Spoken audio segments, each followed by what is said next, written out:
Welcome to the All Metal Mode podcast with your host, Michael Hare.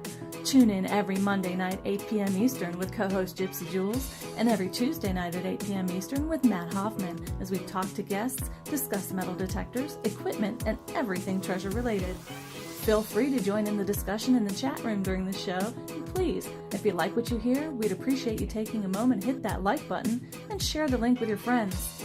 We hope you enjoy the show. The All Metal Mode podcast starts right now.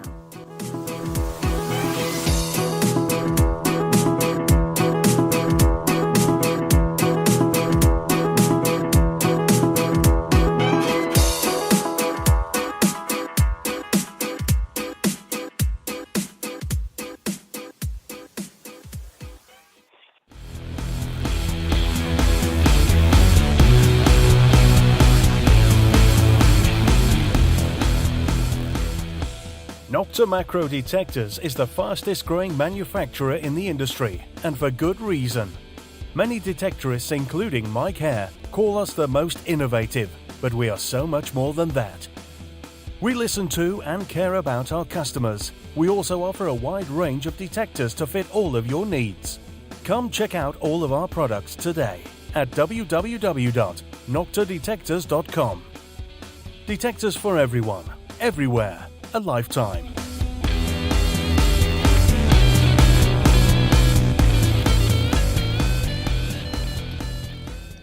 Hey everybody, this is Mike here, and you're listening to the All Metal Mode podcast.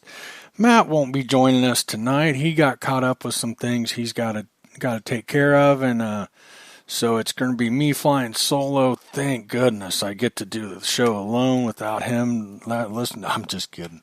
You know I love giving Matt a hard time. And don't forget this weekend, the Texas Treasure Show, 26th, 27th, and 28th, obviously, in Carthage, Texas. It doesn't look like I'm going to make it. Steph is mandatory, cannot take off any of those days.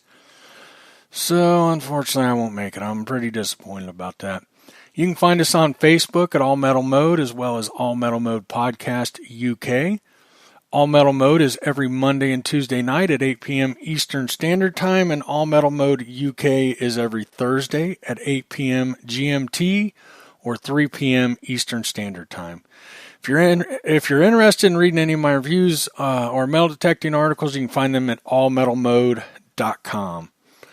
Don't forget, new free magazine, online magazine, Dirt Digest magazine is now available. Check them out at dirtdigestmagazine.com. Great little read. I've enjoyed the first episode, or yeah, you know what I'm trying to say. Geesh. The first copy out, I guess? Is that what I'm trying to say? Who knows what I'm trying to say? Don't forget, 2019 Watts Rendezvous, Mancos, Colorado, June 21st, 22nd, and 23rd, $215 per person. Cutoff is coming up on May 15th. So, yeah, we got that out of the way. I believe that is it for now. So, we'll go ahead and introduce Scott. How you doing, Scott? I'm doing great. Glad. Thanks for having me on. Oh, one other thing, I forget, the Ohio Civil War show. Let me know when that is, Bill. I'll add that to my list too. But I know it's coming up soon, and but it's OhioCivilWarShow.com. You can look that up, and I'm sure they've got it on their website. I'm going to add that to my thing right now. I think it might be this weekend. I'm not sure. I know it's in Ohio. I believe it's out of Columbus. I hear it's a great time. I've never been. But anyhow, yeah, sorry, back to it, Scott. The reason we're having Scott on, something that really piqued my interest. He's had the Anfibio for a few months. He joined the Nokta Macro USA group and has been posting some great finds and stuff. And you all know I'm a fan of the Nokta Macros, and I've got the Anfibio, and it's about time we do a talk on it and go a little in depth and stuff. So that's why we're having him on and talk some Nokta Macro. You're doing pretty good with it, man. Oh yeah. Good deal. Yep. Definitely loving it. Great start with it. Hopefully it continues. I think it will. Yeah, absolutely. And you just got that new coil. Have you used that new coil much? Yes. I actually used it the night I got it. Kind of around the yard. I just wanted to get a feel of it. I was able to get up closer to the house, fences, swing set. It definitely helped, tighten up in smaller places. Yeah, I don't know if I know I started talking about field hunting and stuff. I don't know if I got to it, but if you get into the fields much, that coil will work. The Anfibio will do amazing in the iron, better than most that I've used. But man, you get that little coil on there, and you talk about sneaking some good stuff out of that iron. Yeah, I'm gonna have to give it a run in one of those fields for sure. Yeah, if you got a site with heavy iron, where you've got that heavy iron, man, that thing will work right through it. I don't have that small. Which coil is that you've got? That's the KR13. It's a 5-inch DD, the double D. Mm-hmm. Yeah. But yeah, it's the smallest one. Mm-hmm. Yeah. That's a good coil. I don't have that one. I've got a couple of the other small ones. I'm not even sure which one. I like the concentric.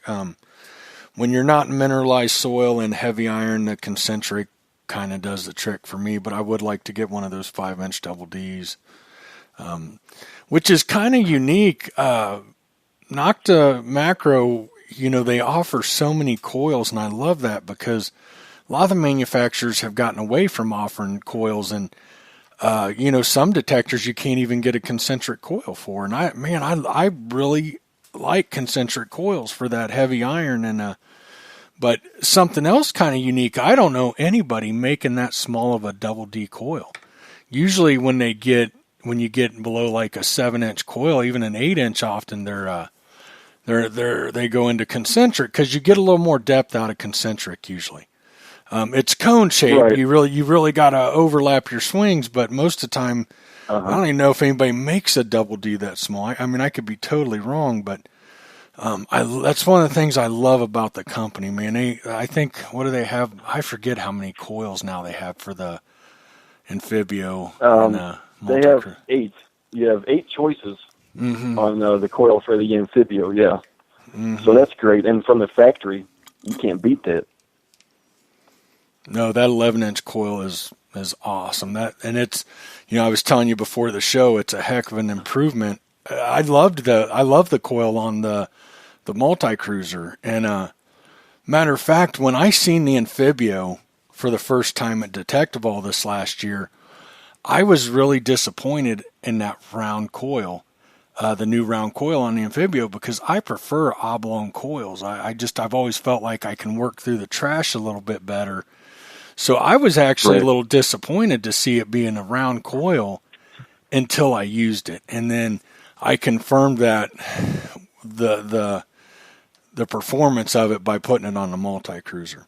And there's a difference, a big difference. I've never seen a manufacturer come out with 2 detectors with 2 of the same size coil in such a quick time, and there's such an improvement. That kind of blew my mind. I was really surprised because it's a big difference. It's considerably deeper. I think it handles the trash better, which usually, like I said, I like the oblong for the trashy stuff. But man, that coil just gets it done. It seems to almost latch onto targets better. Even there's a lot of magic going on in that coil, man. I swear. Yeah, definitely. It's definitely done that for me. It's a couple different sites that we've hit before with different machines. I've gotten in there and been able to pull out some coins like an Indian head or even tax token that was in with like a heavy chunk of iron that I know for sure an AT Pro missed. My Tesoro, my Vaquero has missed. They wouldn't pull that little piece of aluminum token out of that hole with that chunk of iron in there. Not a chance. Yeah, it's a pretty incredible detector for sure. I'm definitely impressed. I've been impressed with all the Nokta Makro stuff. I've just a couple years ago, you didn't even hear about them. You didn't even really know about them. And then just all of a sudden, man, it's like, I started hearing a little bit here and there, and that impact, that impact's a couple years old now, and that thing is still a killer detector. But I feel like each new detector they come out with is better. I wouldn't say the multi-cruiser is better than the impact, but it's quite a bit more affordable. But boy, that performance is right up there with it. It doesn't have as many bells and whistles and stuff, but I feel like the Anfibio has kind of replaced the impact. It's waterproof now, and you've got all those extra programs and stuff, and it's killer detector. So I want to start off with what part of the country you live in? I am 45 minutes northeast of St. Louis in Illinois. Okay, good deal. I didn't even know where you were from. I didn't know what part of the country you were in. How long you been detecting? Well, I'm on my third year. Nice. So I'm still a rookie. Right. That's all right. We don't care. Hey, it's about, passion and stuff. I just had a conversation with somebody the other day about, guests and stuff. And, I was explaining I'd rather have somebody that's been doing the hobby a year that's passionate about it than somebody that's, I think I just lost him. Hold on, let me call him back in. Sorry, guys. Hold on.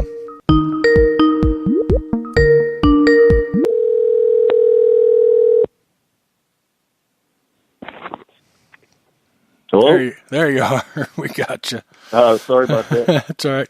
I was just saying I was having a conversation with a guy the other day about, I'd rather have somebody, a guest that's been doing it for a year, but they're passionate about it, than somebody that's been doing it 20 that's just not really, their heart ain't in it, and Sure, it definitely doesn't matter how long you've been doing it. Believe me, I've learned that lesson, but good deal. Yeah, the 3 years I've been detecting has been every weekly. I have a lot of hours wrapped up in the 3 years I have been doing it. So I'm gaining on some of the guys that's been doing it for 15 years. So nice, good deal. Yeah, I think so. Yeah, I don't. Some people, think because somebody hasn't been detecting long, they can't know much or can't be really good. And it's like, I've met guys that've been doing a year or two that I think are better than some of these guys have been doing it a long time. So I don't account it for years, but. So what other detectors you've used? You mentioned that you've had Garrett and stuff over that spot. Did you have an AT Pro? No, that was a buddy. See, I started with the Silver UMax. Okay. I've been a Tesoro guy for 2 years. So I had the UMax for about 4 months, and then I hit mineralized ground one day and realized this machine won't cut it.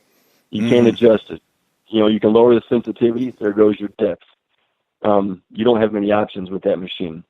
Great little detector, but like I said, hitting mineralized ground, you're in trouble. So I got the Vaquero, the black Vaquero, and that one did me great. Awesome machine. You can, it's got the ground balance, great depth. I talk very highly of that machine for sure.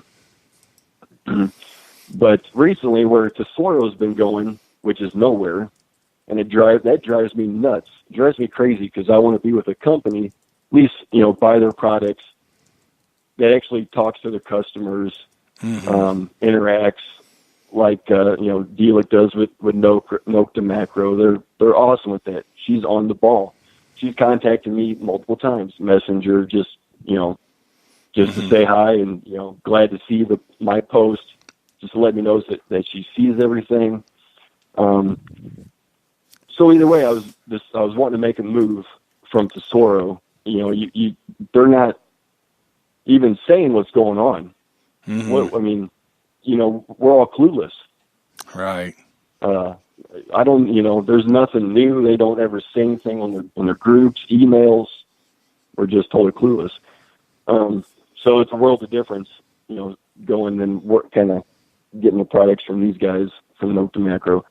Totally different. They're on the up and up. Tesoro's going the opposite direction. Right.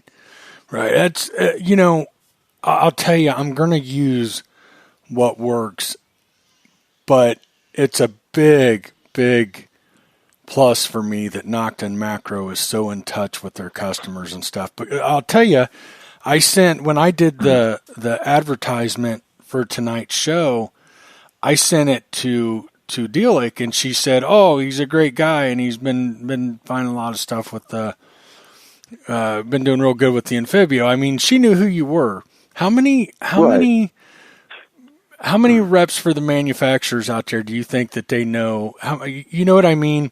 How many? Like, if you were using any other brand, how many do you think anybody would notice you? No, they don't do that. They don't have that personal. They don't have that personal connection with their customers. Or, how many times have we seen a company say, "Hey, we're coming out with a new detector. Here's what it's about. We want you to name it, and we want you to tell us what features you want to see in it." I mean, that blew my mind.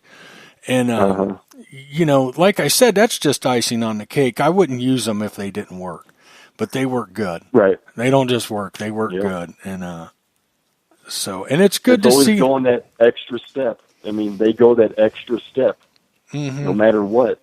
With their products and their marketing, they're just above everybody. They're pushing hard right now.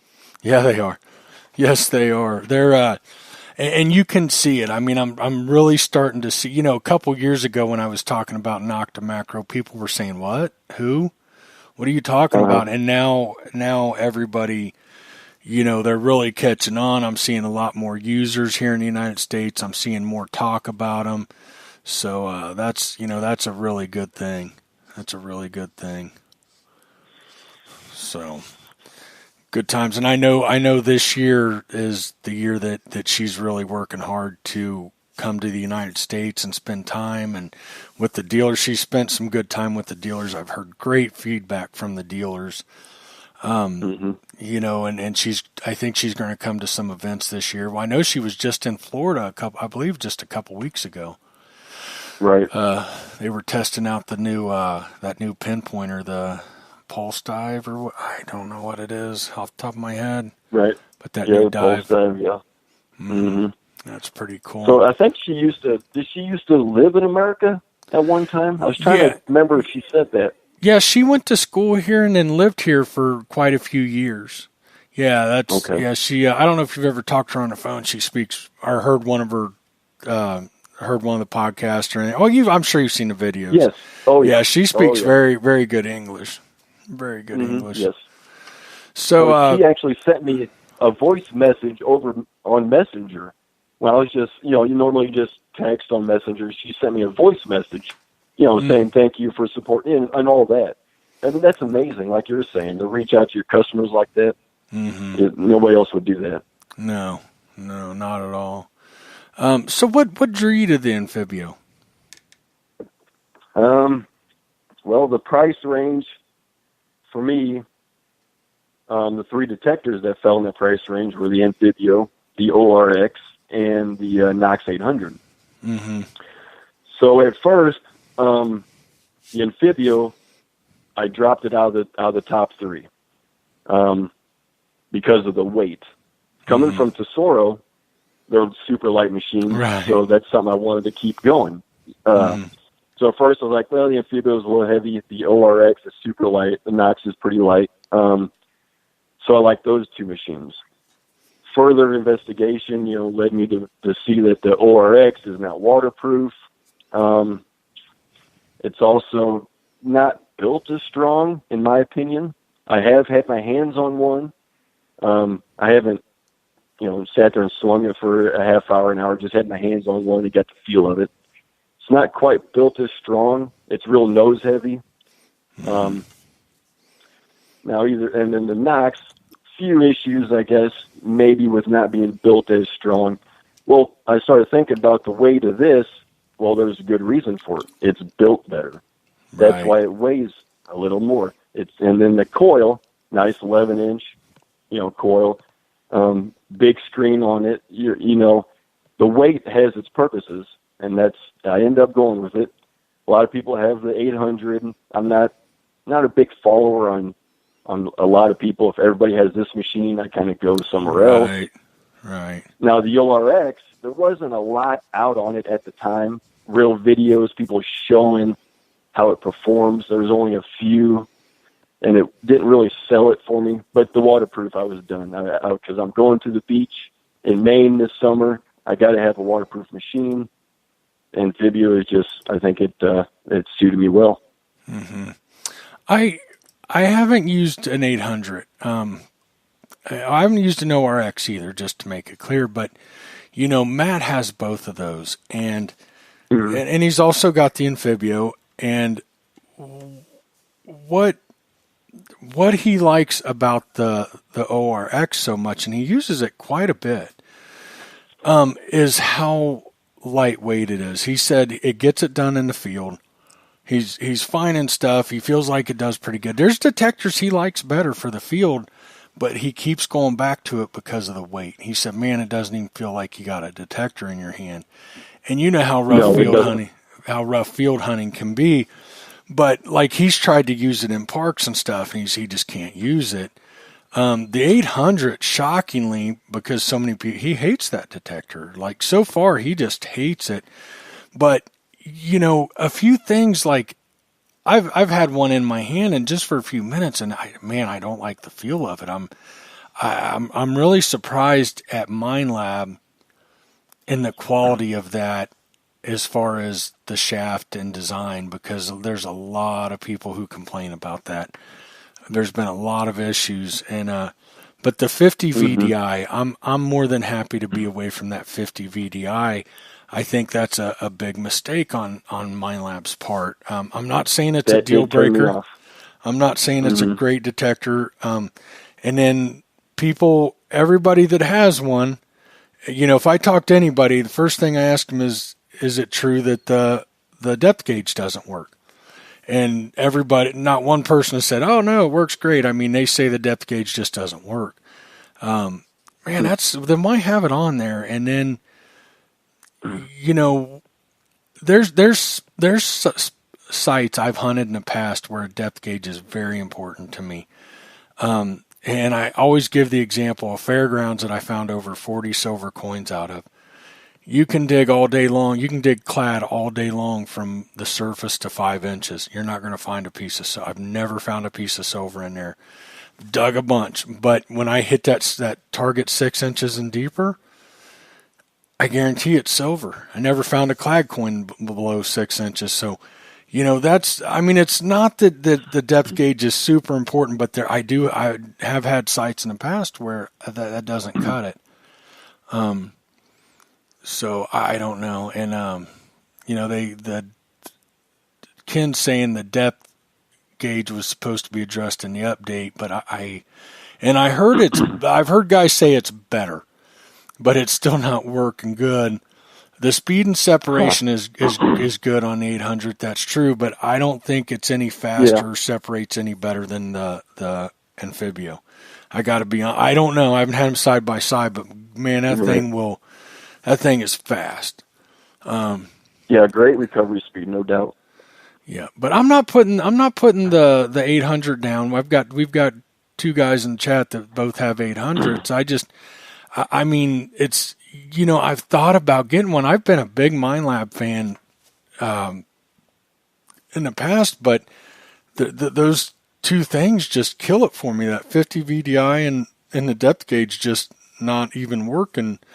Has kept me from getting one. Man, I have fought that through my head several times, and I'd like to get my hands on one, but Matt's supposed to be sending me his soon to play with, and we'll see. But at least I'll get to play with one.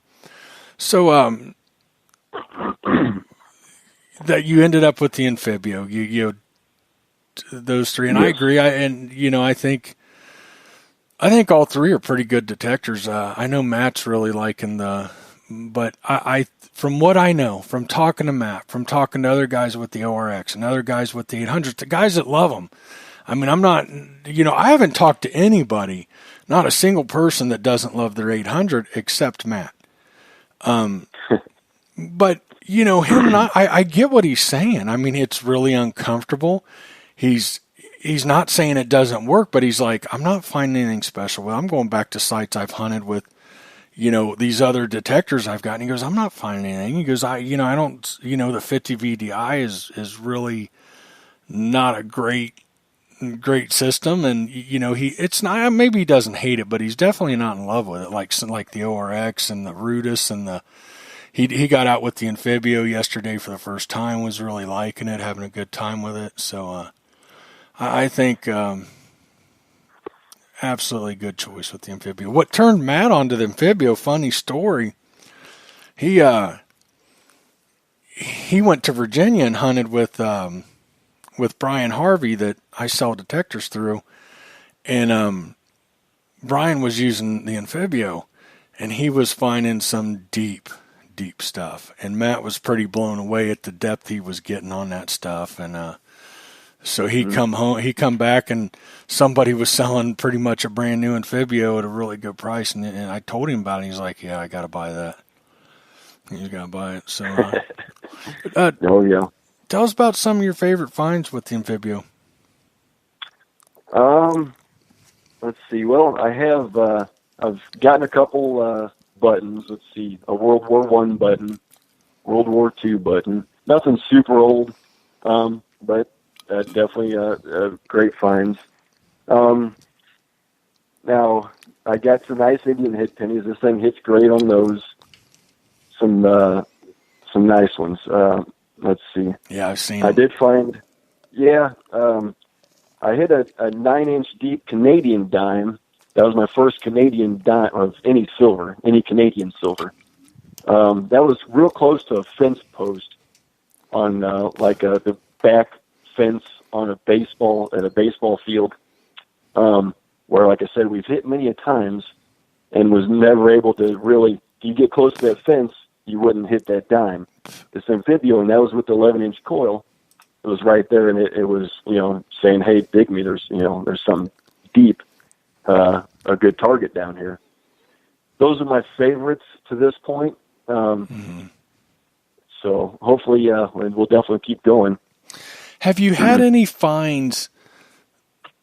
It doesn't even have to be a good find. Is there anything depth or, is there any find that really impressed you because of how deep it was or how close it was to trash? I mean, even if it's a dime at 6 inches, but there was nails next to it or, whatever. Right. Do you have anything like that?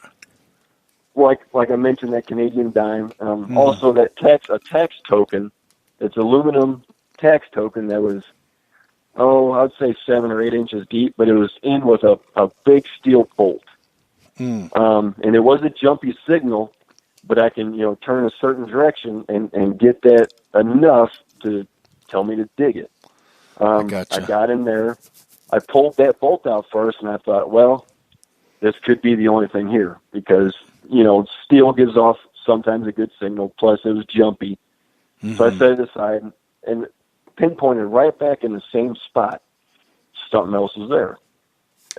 There pops out an aluminum token, which was 1.5 cents, like an occupational sales tax token from Illinois. So, cool. that's the best example so far, but some good ones, yeah. I'll tell you something kind of funny. I got my Anfibio like 2 or 3 days before I was heading to Ohio for to see my family and metal detect and field hunt. I was telling you how much I enjoy field hunting. I had some sites lined up, and come to find out, my Anfibio wasn't working right. It had to get fixed, but it still impressed me on some of the stuff that I was finding. I found that Flying Eagle with it, and honestly, that was pretty shallow, but the depth was great. My problem, actually, what was wrong with it, I don't know, but it was in the the control unit wasn't a coil or anything, I was digging so much iron that was coming in with really good numbers. I mean, other than that, I didn't even know something was wrong with it for a while. It's like, it was confusing to me because it worked good. I was finding good stuff, but I was just digging more iron than I've ever dug in my life.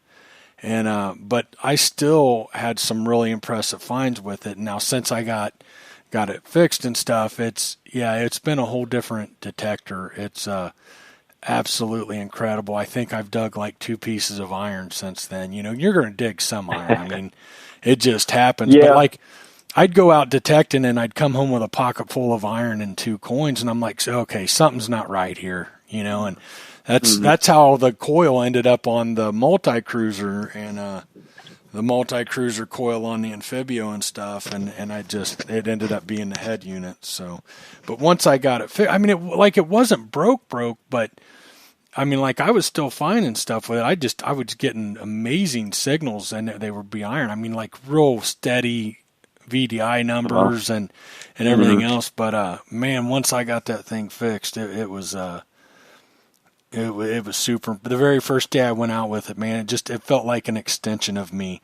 I was in real heavy modern trash with coins mixed in, and under that was iron and relics, and man, it was just, I mean, you'd swing that thing along, it's just, but you'd hear those coins and stuff just pop out so good. It was very impressive. Probably one of the most impressive days I've ever had with a detector. It was amazing. Wow. Yeah. So let's get into settings and stuff and programs. What do you run? So I love the 3-tone. I've tried them all. I'm used to a more quiet machine. So the 3-tone is kind of meant for trashy areas. So I run the 3-tone. My gain, I start at 92. I will adjust from there. If it's quiet, I'll go up to 95. I might drop it down a little bit. 92 most of the time on the gain. Disc at 15, and then I notch out 96 to 99. That's usually trash. Not a silver coin isn't going to be that high. So I do notch that out. Iron audio, I have, which is the Z1. That's your iron audio. That will be at 1, which even at 1, I really don't even hear it. I might as well just put it on 0. You can hear it. I hear it, but it's just so low. But it lets you know what's going on in the ground.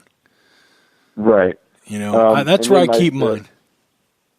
Sure. Then the mid-tone, which Z2, I have on 4, and then the high tone I have at 5. So it pops the most. Yep. Pretty much that's what I run most of the time. I like that a lot. Although I have been playing with 4-tone, 5-tone, and 99-tone, the 3-tone is, they say in the 3-tone it's not as deep, but I mean, I don't do a coin garden to analyze a detector, but what I do have is 3 dimes buried at 6, 8, and 10 inches, just to give me an idea. And I can't say I have found anything incredibly deep with it yet, but I am in Texas, and when our stuff's not real deep here. In Ohio I did, with the old unit, I found some deep stuff, very impressive. But I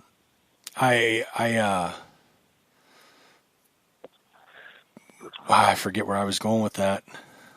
Well, I haven't noticed any difference in depth from 3-tone to 4 and 5. It must be real subtle, probably an inch at most. Yeah. Yeah, I don't think it's a bunch, but what I know at the point I was trying to make in my little test garden, my 3 dimes, in running the sensitivity, the gain at I think I get it up to like 89 to 92, depending. Running it stable, the detector's running stable as can be. I can hit that 10-inch dime, no problem. So I don't, the guys who say, it's not as deep, Well, I'm okay. If I can hit a 10-inch dime, I'm not real concerned about how much deeper it needs to go.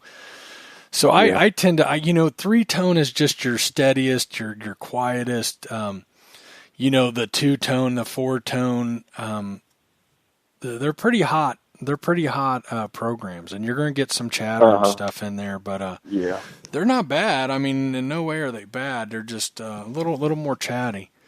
Now the 3-tone has the recovery speed, the fastest recovery speed. I think I do like to swing probably too fast sometimes, but I feel fine in 3-tone with the fastest recovery speed as well. Mm-hmm. Yeah, it is fast. But see, like in 2-tone and 4-tone, it's fast too. I don't know. That's just one of the things I like about it as well. I mean, there's so many things I like about the Anfibio, but another thing, you don't adjust your speed, and I kind of like that. It's fast. Right. In some of these detectors, you can adjust your speed and everything. And one of the things about it, although you can do a lot with the Anfibio and the multi-cruiser and all that, it's very simple to do what you need it to do. Yes. I mean, it's just, I love how everything's on the screen. You don't have to go through menus and stuff. It's all there on the screen. You change it how you want, save it, and you're done. And I really like that about it. But the 3-tone is my favorite as well. Some people have said, that it's not as deep. Now, I haven't heard that as much. I haven't heard that as much with the Anfibio, but the multi-cruiser I have, and it's true. But we were talking earlier, and something else.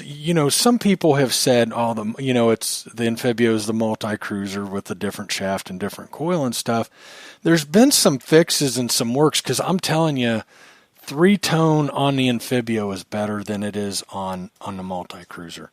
I'm definitely getting steadier VDI readings. When you get into 3-tone on the multi-cruiser, it's not nearly as accurate on your VDI numbers.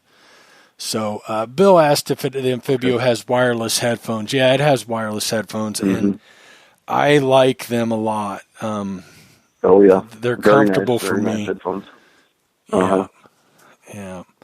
They are really comfortable, but it's a deep detector. Brian in Virginia, he's in pretty mineralized soil, and the reason he's using it is because it's getting through that mineralization a lot better than a lot of VLF detectors. Really? Yeah, nice. Yeah. I've talked to him about it and stuff, and it's one of the deeper. I think he said something like it's definitely one of the deeper VLF detectors in mineralized soil. Because I know there's a lot of stuff that just doesn't cut it, in Virginia. Right. Ken asked if the headphones are waterproof. No, they are not. They make and sell waterproof headphones, but also something really cool is the connector they use is a common connector, and I've actually built my own waterproof headphones. They're very easy to wire up. I've got a wiring diagram somewhere for the 3. You only need 3 pins, and it's very simple. So I've made up. Matt's got a pair. Actually, I don't have a pair. I gave a pair away. Another pair away. I got to make up another set. But yeah, the connector's readily available, and you can make up your own waterproof headphones. So. Yeah, that's so I mean, if you want to go in the water with this thing, you don't really need your headphones because it's got vibration in the handle. Yeah. As well. Now, I haven't used the vibration in the handle at all. Have you? I've never used that on any of their detectors. I did mess with it, but on land, I don't see a reason for it. I figure underwater is going to be ideal. Now, what I love about it is, if you're hearing impaired or even, completely deaf, I mean, that is an amazing feature. And yeah, no doubt. It's not that I'm not against using it, but I never thought about it for water hunting. But I always like headphones on. I like the sound right in my ears, so I just got to build me a pair of waterproof headphones. It ain't no big deal. I just got to do it. No, but Yeah, they're waterproof. They sell waterproof, and then you can get them. I'll tell you something else, guys, that I really like about the Anfibio that I think you'll be really impressed with. Don't hold me on the price, but like the 800, you can buy what are they called? That supplies your battery. A battery bank. External, yeah. Yeah, okay. You can buy a battery bank, right? Well, then the detector's no longer waterproof and stuff. Nokta Makro, for both the multi-cruiser and the Anfibio, it fits both of them. They have an external battery pack that holds, I believe, 4 AA batteries that actually mounts under the arm cuff. Right. And it plugs right into your it'll plug into your screw into your headphone port, but then coming out of the back of it is a place to put in your waterproof headphones or headphones, period. So you could still what I'm getting at, it's still a waterproof unit with 4 AA's. And I don't know the cost, but it's not crazy expensive, where from my understanding, if the 800 battery goes out or if you forgot to charge it, yeah, you can use a battery bank, but I don't think there's any waterproof battery banks. I really don't know how that system works, to be honest with you, but I would have to assume that you can't waterproof that, where this is waterproof and it mounts nicely under your arm cuff and stuff. And I think it comes with a wider base, a stand for your detector as well. Yeah, when you buy the pictures, yeah. Yeah, when you buy the matter of fact, I had one and I gave it away. So, but it works out really nice. I had a buddy that needed one really bad, and I'm like, well, I got one, so I'll give it to you, because I don't ever use it. I just charge it, and I can always get another one. But it's a really nice setup, and like I said, it keeps you waterproof. And let's see what else. So that's your settings. Have you used much besides the 3-tone, or is that what you're pretty much sticking with? Well, that's where I'm stuck right now. I have used deep mode, and it is deeper. I was going to say, if there's any mode that is definitely deeper than 3-tone, it's the deep mode. But that's for relics, and they do tell you to swing slower in that mode. So, I mean, like I said, I do like to swing fast, but it's a deep mode, no doubt about it. I've definitely tested that myself. Yeah. Oh, yeah, it's deep, but it's kind of a funky setup how that works. I like it. Don't get me wrong, but it takes a little bit getting used to. Real quick before we go on, Josh from Beyond Sight and Sound is in tonight. Welcome, Josh. Nice to see you, buddy. Hey, Josh. It's I took it beach hunting, and I don't know if you've had it on the beach. It was too cold I got in like up to my knees, and I had to get out. I was freezing. It was still too cold. This was a couple months ago, but very impressive on the beach. I'll tell you, I had that great big coil on it, and that 15 by 14 inch coil. Let me look it up real quick, because I forget which. Oh, okay. Which one? Well, anyhow, it's the So great 15 big by 14. Yeah, huge. That's the KR40. Yeah. Yeah, that thing is huge. But man, what happened was, it's about an hour away. My in-laws were in town, and I knew it was a good sandy beach, which we don't have. I don't have anything like that local. So I thought, and I know it's hit hard. Everybody I've met around here goes and hunts it. Well, what I was hoping is to get some depth, right? So I'm going to go with the 15 by 14, and I'm going to go deep. Well, there's about 5 or 6 inches of sand, and then you hit like dirt. And I'm like, oh my God, I don't even need this big coil. So what I did is I got in this. I mostly stayed in the towel line, and it was so impressive to me how well that great big coil worked in separating targets. I mean, I was finding coins and stuff right in with all the aluminum and stuff, like nothing. And, you know, this is a trashy beach, and I mean, there's a lot of aluminum and stuff, a lot of junk. Now, I was digging it all because, you know, of course, piece of aluminum, a pull tab, that could just as easily be a ring. But, you know, when I would hit them, I could separate them. You know, I could tell, okay, I've got a piece of aluminum here, and I've got a coin here. And for being such a big coil, I never expected that. It was very impressive. And that was in beach mode. I did really good, but, yeah, the only issue with it is I didn't need it. It's, you know, there's not much sand. So I'm like, oh man, I got to drag this big thing around, this great big coil around all day, but wasn't bad. You know, you were talking about light and stuff, and I'll tell you, if there's one piece of advice I would give to Nokta Makro, is if they could build them lighter, but keep the strength. You know, I'm getting old. I've been swinging for a lot of years, and it's starting to take its toll on my shoulder and stuff. But I will say the Anfibio, just like the Impact, they're very well balanced. I mean, it's not a problem. Yes. Where I have a problem with the Anfibio, and you're going to have this with any detector that weighs a little bit more. If I'm in nice grass or a nice field, I can swing it all day with no issues. But if I'm bumping up against corn stalks, if the ground's uneven and you're bumping dirt a lot, if you're swinging in tall grass, it'll wear me out. It'll start hurting my shoulder. But you know, if I had to choose between lightweight and strong that weighs a little bit more, I'm going to take, you know, the strong and weighs a little more. Yeah. Ken says for no the doubt. Weight, the Impact is very well balanced. I agree. I was concerned when I got mine because I knew it weighed quite a bit, but they are really, really good with ergonomics and weight distribution. They are incredible at that. But I would like to see them, you know, scale it down a little bit. I mean, if you look at the Anfibio, like some stuff around the handle and how big it is and stuff in certain areas, I think they could have scaled it down a little bit and got rid of a little bit of weight, and still been strong.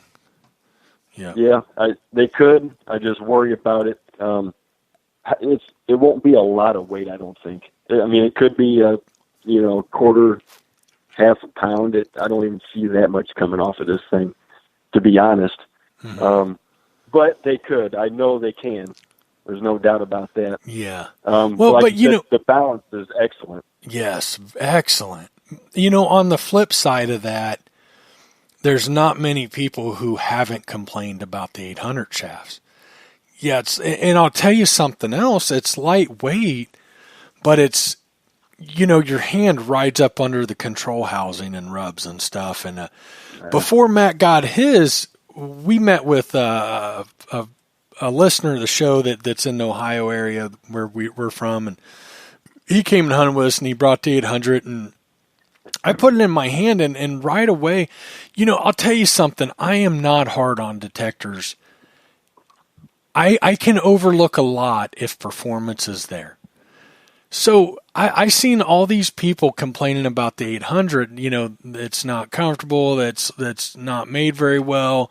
The arm cuffs broke and stuff. And to me, I just thought none of that would bother me.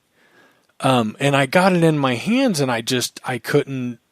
I was really surprised at how uncomfortable with it I was. I didn't like the cup, and Tom was like, and when you swing it a little bit, your hand rides up and it's underneath. And as he's telling me that, like my hand rides up and is sitting underneath the control housing, and it's just like, man, that thing's so uncomfortable. Well, Matt grabbed it and he's like, man, I like it. I don't have any problems with it.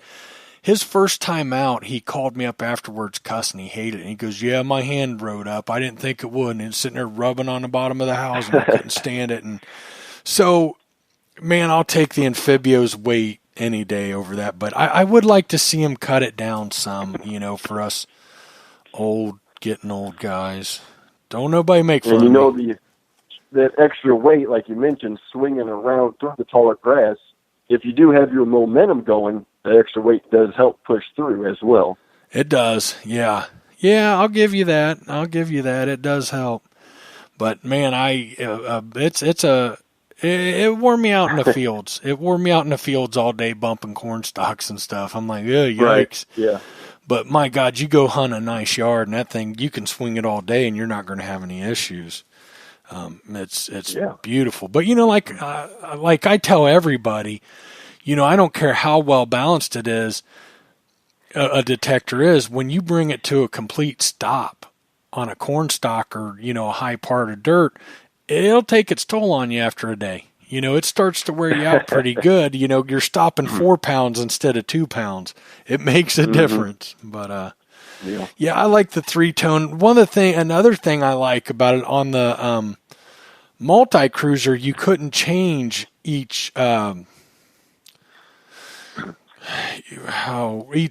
3-tone, you've got, of course you can change your, what do they call it? My mind's, I'm drawing a blank. You can change where your cutoff is on your numbers. Oh, okay. Right. And I'm trying to think. Break. Yeah, you can change your tone break, and but you can. What I like, so you got 3 different tones on the 3-tone, for example, or 5 tones on whatever. You can. You can adjust each grouping, and I love that. That is brilliant. Right. And in the multi-cruiser, you couldn't do that. You could only adjust the tone on the iron, which was great and works for me a lot. But that new bell and whistle is nice because, like you said, you keep your mid range at 4 and your high range at 5 on volume. It's nice to be able to do that, and hear those, those high conductive targets coming in the loudest. And, you can turn iron all the way off, or I keep it at 1. And like when I'm field hunting, I can hear what's going on in the ground. And I really, really like that. Right. I really like that. It's 5, 14, and 20 kilohertz. What do you usually hunt in? I am always in 14. I have tried 20 when I was out in that field. Not sure if it helped. I didn't swing very long in 20. I went back to 14 because it's where I'm comfortable. So yeah, normally 14. Okay, I gotcha. I jump. I'll tell you, if I'm in a really trashy place, we've got some really trashy spots here around me where I hunt. And if it gets a lot of chirping and stuff, a lot going on, I'll jump down to 5 kilohertz. I mean, 5 kilohertz, people are scared to go that low, but you can still find small stuff. You might not find the back off of a gold earring, but you're going to find a halftime. It'll find a halftime just fine. Well, if I'm at a really trashy park, I'm not looking for the back off of a gold earring anyhow. I'm not going to dig those millions of aluminum signals to look for a ring. I'm just not going to do it. So I'll even jump down to 5 kilohertz. Man, you talk about running quiet and stable. It really helps. But I do mostly stay in 14. I will jump up into 20. It just depends. But I love the ability to change it. And depending on the site, I will change it. Have you used the EUD function? I have. I actually played around with it today because I had a real weak signal, and I dug the plug out, and then it was like gone. So I went ahead and tried the EUD and was kind of getting a hit again. I wish I knew exactly what the depth change was there. It is there. If it's only an inch or 2, I'm not positive. I do like it. It is a great feature, yeah. Scott Dubay over in England, he likes EUD and he uses a lot. And I think his saying is, if it's 14 inches or less, he'll find it. Really? Yeah. EUD is extra underground depth, and I'll be honest with you, I haven't used it. What does it do when you put in EUD? Does it goes to like a single tone or something, doesn't it? No, I didn't notice that. But you can turn it to where it just comes on momentarily, or you can run it all the time on. So if I was using it, I would have it on just all the time, so I'd just get used to it instead of off and on. So does it change the detector in any way? Not that I noticed. Not that you know. Okay. I haven't used it. I'm hunting in so much trash and stuff. It's more important. I'm not worried about depth. I'm worried about getting through the trash. So I really haven't played with it here, but I do understand it's a really, really nice function. But yeah, and the fact that you can use it intermittently or on demand, I guess, and or you can just leave it on is pretty nice. Yeah, no doubt. I don't know what these guys are talking about in chat, but looks like fun. Barb said gold sounds like gold, like silver sounds like silver, I think. My hearing is not, I have never been good at, I really struggle with tones, and even I just don't hear things like a lot of people do, and I struggle with the nuances pretty bad. That's why like I'm a huge fan of Tesoros, but I like Tesoros for field hunting where I want to dig everything that's not iron. But like to hear those nuances that everybody talks about, I can't do it. I can't differentiate like a lot of people can. If you get to using just one machine, that's the best way to hear to learn it, the different tones and, like you were saying, the nuances. I've noticed with the Anfibio, like a beaver tail pull tab, this may not be nuances, but you'll get it'll hit in the 50s, but also 3 out of 4 swings past it, it'll be a mid-tone. On the 4th swing will be one high tone. You'll get a high tone. And it'll do that consistently. I've noticed that over and over again on a beaver tail with the Anfibio, like I said, in 3-tone. You can almost call it over and over again. Huh. It's kind of interesting. So like I said, 3 out of 4 hits will be a mid-tone, but the 4th hit will be one high tone. Huh. That's something I don't think I've realized yet, but I've dug a bunch of them. I'll have to, when I get out later this week, I'll have to try that. I'll have to pay attention. I don't know about the modern pull tabs, but like I said, the older ones, it will do that. Yeah, that's interesting. We have George Kinsey in the room, and he's a regular on the show. That guy. Do you know of George Kinsey? I have seen him around and probably on the show. Yeah, that guy is incredible detectorist, and he's used hundreds of detectors. He's like our go-to guru on what's out and stuff. He's got stuff you've never heard of. You know what I mean? He's amazing. But yeah. So let's see. I'm trying to think what else, if there's anything else we need to bring up on the Anfibio. It's just a good, well-balanced, deep, fast detector. I don't know what else you want. I'll tell you, and I wrote this in my article that will come out in Dirt Digest magazine this next month. One of the things that I love about it that's I forget where I was going. I keep forgetting. I'm telling you, my son has been keeping me up the last 2 nights, man. I haven't slept, but I forget where I was going with that. Oh man. Want me to run with it? Yeah, I wanted to bring up the ability of it to travel. It compacts down to 30 inches. Yeah, it does. And that is great. Mm-hmm. That is awesome. I know it's not as small as the ORX, but it is pretty small. Probably a lot better than the Nox, the Equinox.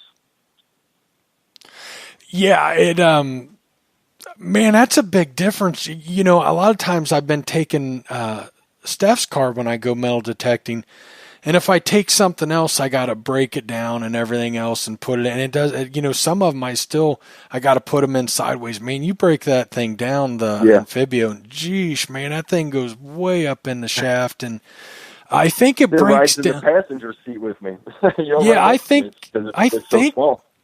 I think it breaks down to like 16 inches without the coil, doesn't it? The coil just adds like another really small. Yeah, and it your two clamps, it gets small on instantly, where it almost, you could travel right away with it, no problem. Like you said, throw it in the passenger seat next to you.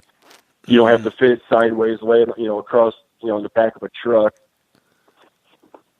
Yeah, it's super impressive, and like in the past, that's never bothered me, a longer detector, and it's just never been a big thing. But once once I got the Anfibio and I just like collapse it real quick, throw it in the trunk throw it on the seat. And now when I grab something else, I'm always aggravated that I got to push the pins in, turn the cam lock, shove it up in, and then still turn it sideways. And I'm like, oh my God, why didn't I just grab the Anfibio, right. So yeah, it really makes a difference. And, yeah, that's funny. I didn't even think about that. Yeah, that is awesome. That's a great feature. That's a huge difference. Especially I've been swinging Tesoros. I don't break these things down unless I really have to travel somewhere and fit a lot of things in the car, because they're a pain in the butt. Like you said, the cam blocks and then the pin, you got to push it. They're not smooth.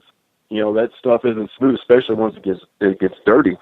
Right. So you don't even bother breaking it down unless you really have to. The Anfibio, boom, boom, quick. You'll never not break it down. No, it's so easy and quick. It's awesome. I love their layout. And I'm really impressed with how their build quality of their detectors. Like I said, an old guy get shoulder issues. I'd like to see him cut a little bit more weight, just personally. But I would much rather have a strong, sturdy detector than a lightweight detector, but I'm still going to say that. Is there anything about it that you're not impressed with, or that you don't like, or not your favorite? The depth, it's not exact, and we know that. Yeah. So that threw me off because I never had a depth ID before until this machine, so I didn't know what to expect. It's not deadly accurate. It's close. But once you learn, you can really tell a lot about the target in the ground. Once you learn the ID, the pinpoint, how big it is, you learn a lot from that. You can tell what the target is. Mm-hmm. Now, something you'll find if you can get used to 4 or 5 tone or whatever, that for some reason 3 tone is the least accurate on the depth. And that has what has kind of made me learn those. And I've gotten pretty good in 4 and 5 tone. I still prefer 3 tone. But if I'm somewhere where depth is, to know the depth is a little more important, I can run it in 4 or 5 tone and it is more accurate. I agree, it's not super accurate in 3 tone, which is kind of weird to me because sometimes it really is. And then I don't know if you've played with it, but you can also change the there's a setting to change the accuracy of the depth. Now you lose, I believe you use your VDI a little bit. Then that makes the VDI not as stable, if I remember correctly. There's the ID depth is like a low and an intermediate and a high. Mm-hmm. Okay. Yeah. I'm usually on intermediate, so I think I might play with that a little bit and see if I like it on. I think low is supposed to be more accurate on the ID depth anyway. Mm-hmm.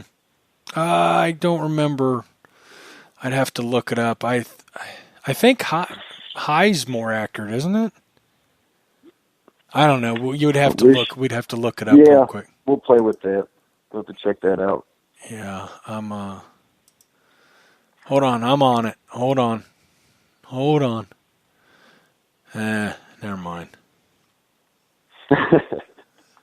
think I hit the wrong button. I pulled up the website earlier. I hadn't even looked at it. Be in settings. Hold on, we'll look it up because I'm real curious. It's something I noticed last time out, and 3-tone was real jumpy, and I thought I need to play with that. If I can find it. No, I'm not finding it. I don't know where I'm at. Wish I just had it from. Anyhow, yeah, you can change that to increase the accuracy, but if I remember correctly, you lose a little bit in your accuracy on the VDI. But there might be a good happy medium in there somewhere. Might be able to get it to work out a little bit better. I'll tell you one thing I'm not a huge fan of on the Anfibio, and it's same as the multi-cruiser, is where they placed the pinpoint button, and the fact that it's not bigger, because I'm left-handed, so I actually have to pull my thumb back to the left, and it kind of, when you've been hunting all day, it'll kind of wear me out a little bit. And it's small. Like if you've got gloves on and stuff, it's I had gloves on when I was back in Ohio detecting, and it was hard to keep hitting that button. It's so small, but that's pretty minor. You can't make everybody happy all the time. So that button is the same as all the other ones. I am right-handed, so the placement doesn't bother me. If I have thicker gloves on, sometimes it's hard to feel it. Most of the time, I'm not wearing gloves, so I haven't had an issue with it. Besides when I have a thicker glove on. Right. George is talking about I used the Anfibio to bust through enemy lines near Kuwait. That's funny. It's a tank. He said, my mistake, it was a Garrett GTI 2500. Oh, yeah, I was going to say that, because that is a tank. Yeah, that thing is, I've never swung one, but man, I've heard everybody say they were. They are heavy, yeah. And I don't think we can say they're well balanced either. Right. And I know when the 2500 was big, I'll never forget, I sold I think it was a 1350, which was just below it. A guy, I sold an E-Track to a guy that had one, and the recovery speed on that thing, even back then, was ridiculous. I think we ended up getting a square cut, like we just laying on the ground. We put a square cut nail and a coin, and we put them close to each other. And when it would finally hit the coin, it was like the nail was like 6 inches away from it. Like that thing was a mile away. It's like, whoa. And with like the E-Track, you could put it on top of it, below it, and, right next to it. And he said, Bill said he had 2 GTI 2500. Yeah, I have a little experience with running one, and there is some depth to it. I had a 9-inch Indian head penny. That's not amazing but for a machine back then, probably was fair. Yeah, that's impressive. But yet it is a tank. I dug a ton of iron with it. I learned to not trust it, so I couldn't keep it around. Yeah. I don't know, but is there anything else we want to talk about before we wrap it up? Is there anything else you want to mention, or did we cover everything? Or we covered it pretty well. On the coil change, I got that coil from you. Yeah. I tried that 5-inch out. When I switched back to 11, it did go back to the centimeters on the ID depth, so I had to really? program that. Yeah. So just because the next day when I went out to that field, I went to pinpoint. It was throwing me 30s. And I'm like, what in the heck? I was confused because I had forgot, it's been so long when I first got the machine, I changed it. So last couple of hunts, I've been just dealing with it. And then I realized, well, I went back to the centimeters. So just keep that in mind for anybody who does change coils. You're going to have to change that back to the inches. What do you think about the Simplex coming out? Well, I don't like saying that it's a kid's detector because it's not, but it's going to wipe out every kid's detector. For a kid to have that thing, that's an awesome machine for a kid, as well as adults starting out. It'll be, my opinion, it will be better than the Ace series from Garrett. Simplicity, it's just, obviously it's called a Simplex. Right. So it's pretty simple. And then it's got the 11-inch coil on it, the same as the Anfibio. That's a good machine coming out, I think. I think so, too. I'll tell you, I'm really excited. I don't get excited about entry-level detectors. This one has me really excited. I think it could be a great, just a great detector. We'll see. And I hate to talk about something that's not out yet. I really do. But with my experience with Nokta Makro, I've only been impressed, and I highly doubt that the Simplex won't be impressive. And I think they've got a heck of a shot to take over the entry level detector market. I think No doubt. For bang for the buck if it works good.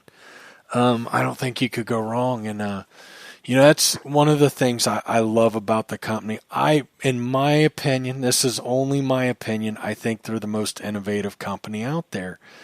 They're coming out with the Simplex. Every detector gets better and better. They got into the waterproof market real quick. They've expanded on it, and now the Anfibio offers more programs and stuff. They've, like I said, they've worked on the 3-tone to make it more stable.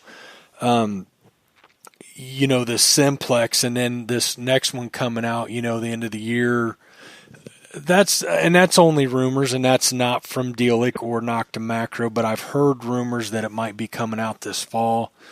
So I'll tell you something kind of encouraging. I've talked to a couple people that have actually got to use the Simplex a little bit, and a distributor over in the UK that knows all the specs and stuff that he wasn't able to put out at the time. And he's when him and I were talking, it kind of came up the same thing. He said, you're right. He goes, I've never been excited about an entry-level detector until now. He goes, and I'm really excited to see this Simplex come out. Right. Yeah. So, Ken said for less than $3, it's going to be a game changer. Here's my only thing. I don't want to say too much about it because, we know that there's a company out there that's really well known that introduced something, and I'll tell you, I've yet to hear good things about when they tried to hit the entry level market. Do I think Nokta Makro is going to make the same mistake? No, I don't. I have all the faith in the world. Michael said he's a big kid. I'm a big kid. Yeah, right. But no, I'm really excited. That should be getting announced. It should be shipping any time. I mean, we're getting, I think it was supposed to come out here in April anyhow, but, so it should be any time now. I'm going to... Mike, I found that target ID depth, the low and the high, or the intermediate and the high. It says the lower the ID depth level is, the higher the ID accuracy, and vice versa. So high, so if you have it in high, then the depth is going to work better, but your VDI is not going to work as good, as stable. It's saying the ID depth level, so lower ID depth level. So it's saying lower ID depth level will be higher the ID accuracy. So okay, I'm confused. If you put it on low, the depth should be more accurate. It's not saying VDI, it's saying ID depth. Oh, okay. Ken said, I think she said June or July. Okay, I thought it was April. The last I heard was June. Yeah. Oh, that's just wrong. I'm thinking midsummer. I'm hoping. Yeah. George Kinsey said Tesoro will make a comeback. Not. Yeah, I think we can all agree that's done and over with. Yeah. But I was looking earlier. He Right. found my find this week was a Tesoro Sidewinder. Ooh. Ooh. They're vintage now. I still like Tesoros. I'll tell you what, I'm very fortunate to have become friends with George. He actually sent me he sent me an old Tesoro, and that thing looks brand new. But I'll tell you what, I'm going to take it out and use it. I don't care. I'll baby it, but I've got to take it out and use it. But it is just beautiful. I don't remember which one it is off the top of my head. I can't remember. I know when I got it, I'd heard of it, but I didn't know much about it. But it was a real hot detector, and I guarantee it'll still do good today. Guaranteed. Mm-hmm. But it is beautiful. I almost hate how nice it is because it's like, yikes, man, this thing's shiny and just clean as can be. I'll have to get it out, though. I can't just leave it hang on the wall. The Golden Saber. Yeah, the Golden Saber. Read up on the Golden Saber. I read some really good stuff on it. So, all right. I think we covered it pretty good. What do you think, buddy? Oh, yeah. For sure. I think we're pretty good. I think we can call it a night, and I think I'm going to have to go probably crawl in bed. That boy of mine's been keeping me up the last 2 nights. I bet I haven't got 8 hours of sleep in the last 2 nights, and then he's just been a wild man all day. So, yeah, good times. I don't miss those days. Yeah, I apologize to everybody when I start talking and then I forget what I'm talking about, and it's just because I'm, sleep deprived. So, Scott, let's end it. Hey, buddy, we'd love to have you back on again, and yeah, that'd be great. Yeah, let's give it a few more months on the Anfibio, both of us, and we'll do another show and talk about it more in depth and talk metal detecting engine. We always love talking metal detecting. And George, while you're here, we need to get you back on soon. We'll get you talking about something. I miss George. We ain't had George on in a while, but there's a new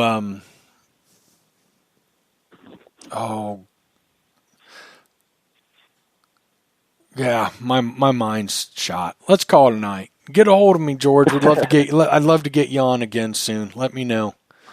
But all right, Scott, it's been great. You did really good. I really enjoyed talking to you. Keep in touch, and let's get you back on. Keep posting in the group, man. Love seeing your finds and stuff. And it's been a good night. Yes, definitely. Thanks for having me. Appreciate it. Oh, anytime. Come back on. Good night, Scott. Alrighty. Yep. All right. Take it easy. Bye. All right, everybody. We wrapped up another one, and now I can get to bed here real soon. I do got to wrap it up with Facebook. We dig the Civil War headquarters again. That's Dorian, and Dorian will be back next week. He's going to be on, I believe, Monday night. Yeah, he's going to be on Monday night. He's already penciled in. Check it out. It's I'm telling you, it's a different group. It's nothing like I've seen. It's a really neat group. Zero Discrimination.